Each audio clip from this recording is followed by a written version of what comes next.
Je m'appelle Emily. J'ai 31 ans et ce que je m'apprête à avouer vit en moi comme une blessure silencieuse. Vous est-il déjà arrivé de regarder votre propre vie sans la reconnaître?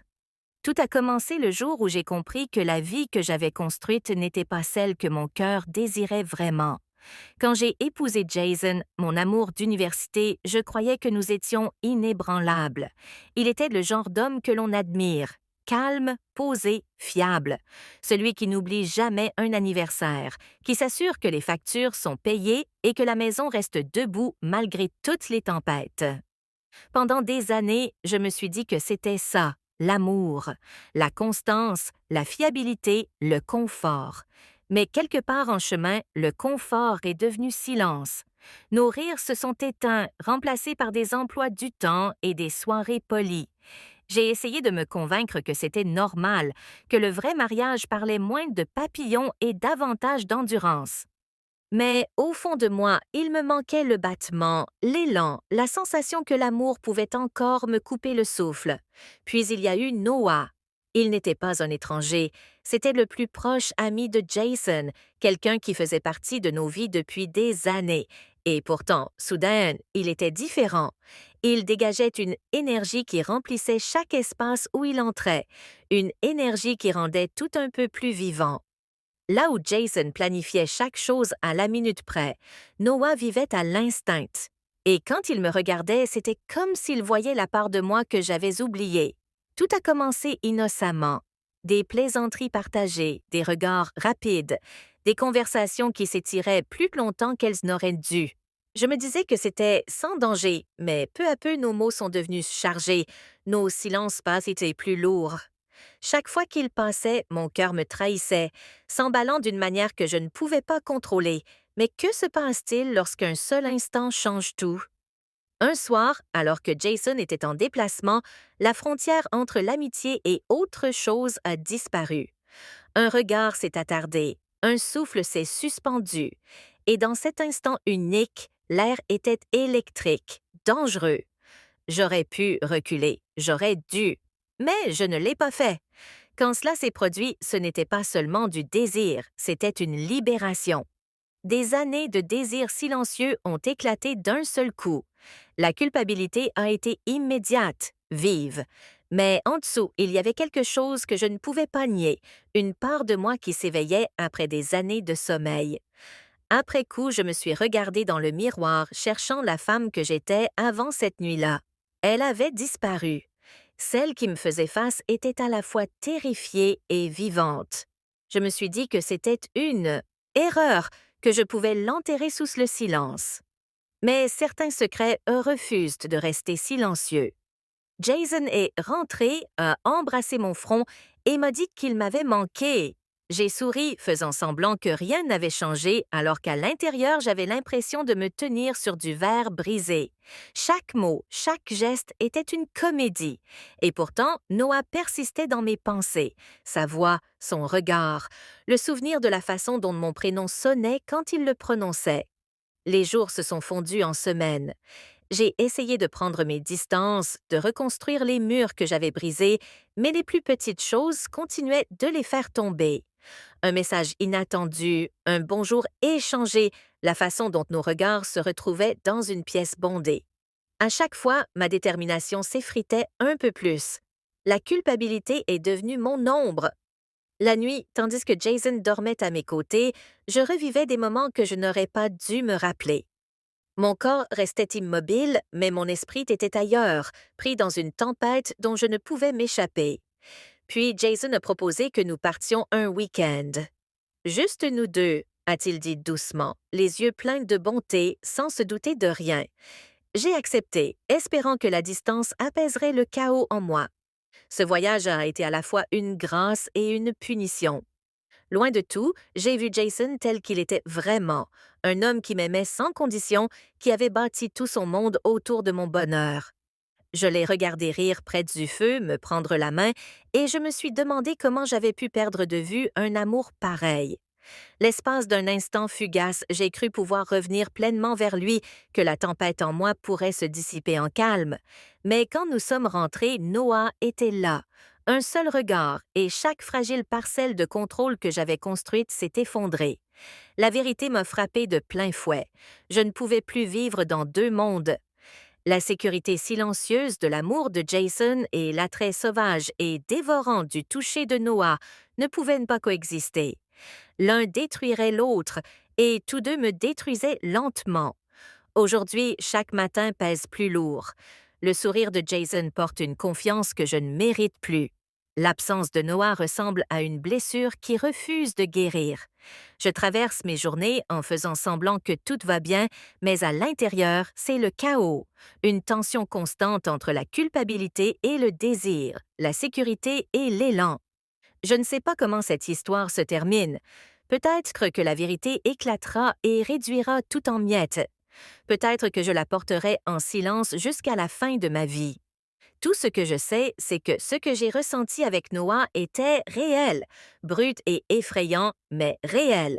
Et parfois, les choses qui nous ruinent sont les mêmes que celles qui nous rappellent que nous sommes encore en vie. Maintenant, des bougies, mon vin préféré, la chanson de notre mariage en fond sonore.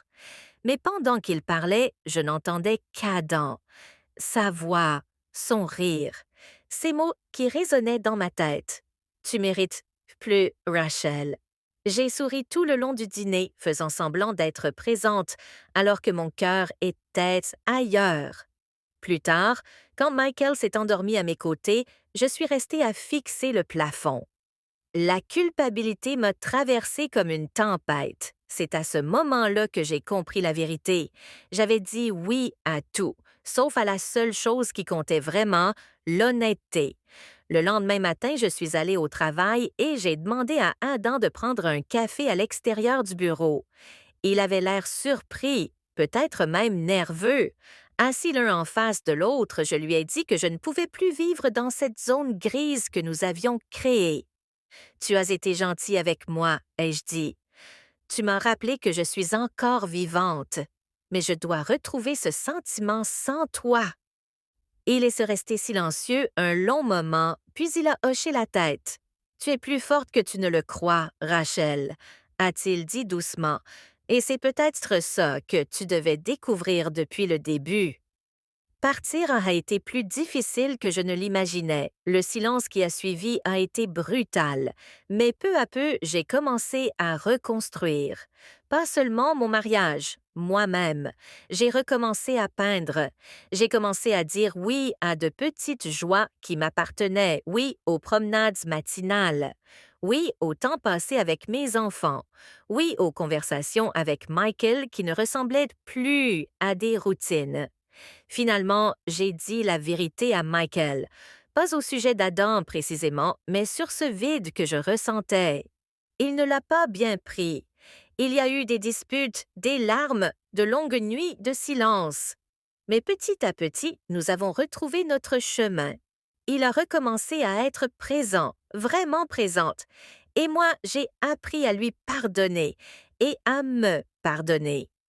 Des années plus tard, je repense encore à ce chapitre de ma vie, non pas avec des regrets, mais avec lucidité, parce que parfois, l'infidélité ne commence pas par un baiser, elle commence par l'absence, par la solitude, par le fait de dire oui à tout le monde, sauf à la personne que l'on a juré d'aimer.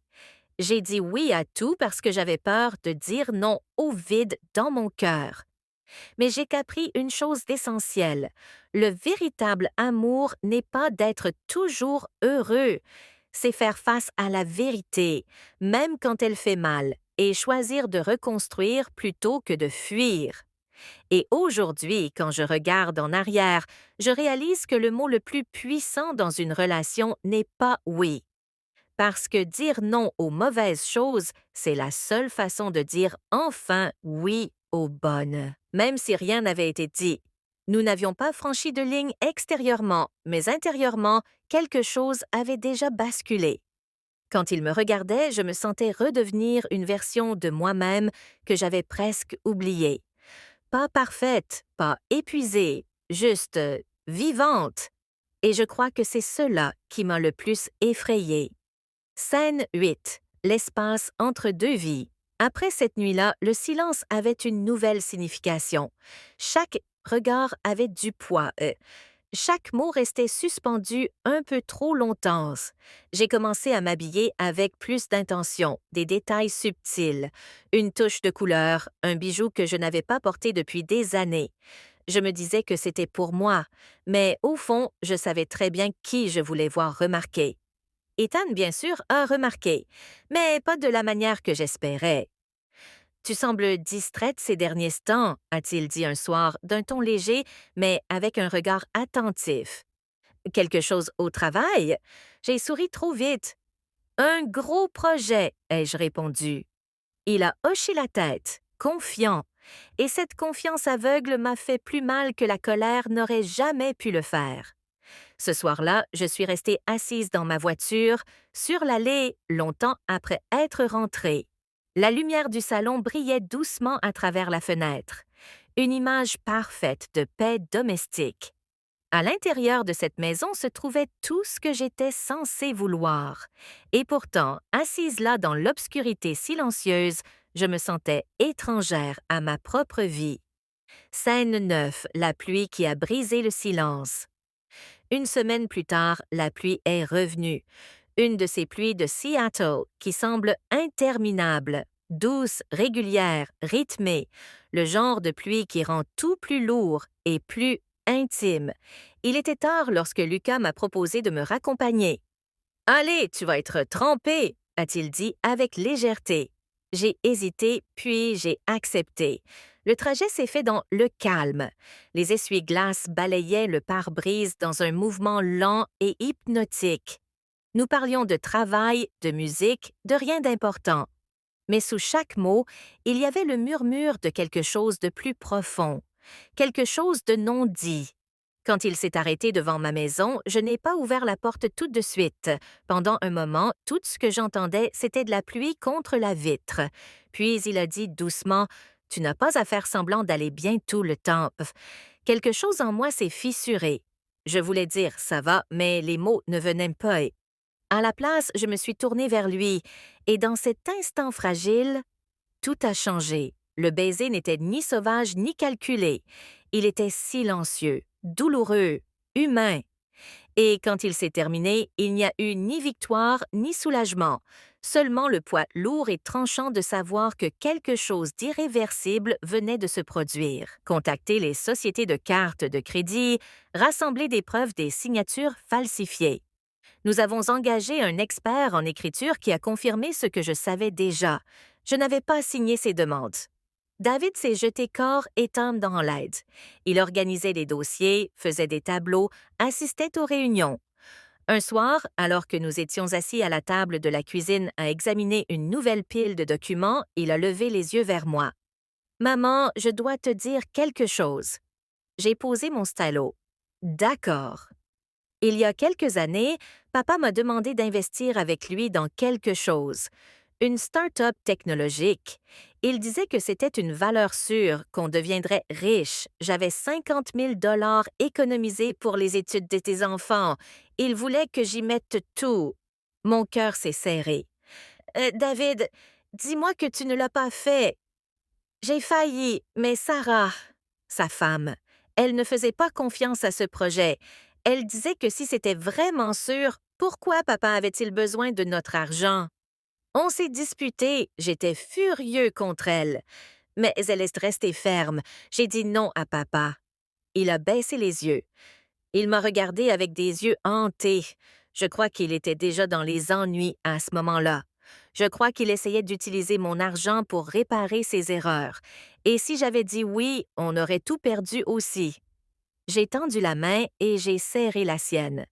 Mais tu ne l'as pas fait, Sarah vous a sauvé. C'est ça qui compte. Il a hoché la tête. Tu crois qu'il aurait continué? Qu'il aurait pris de l'argent à d'autres personnes? J'ai pensé à la lettre, aux mots de Bob. Je pense qu'il se noyait.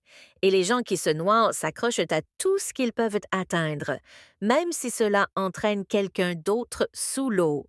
3 mois après la mort de Bob, nous avons eu notre première victoire. 2 sociétés de cartes de crédit ont reconnu que les signatures étaient falsifiées. et ont retiré les dettes de mon dossier de crédit. Ce n'était pas grand-chose, mais c'était quelque chose, la preuve que la vérité pouvait gagner, même lentement. Emily ne me parlait toujours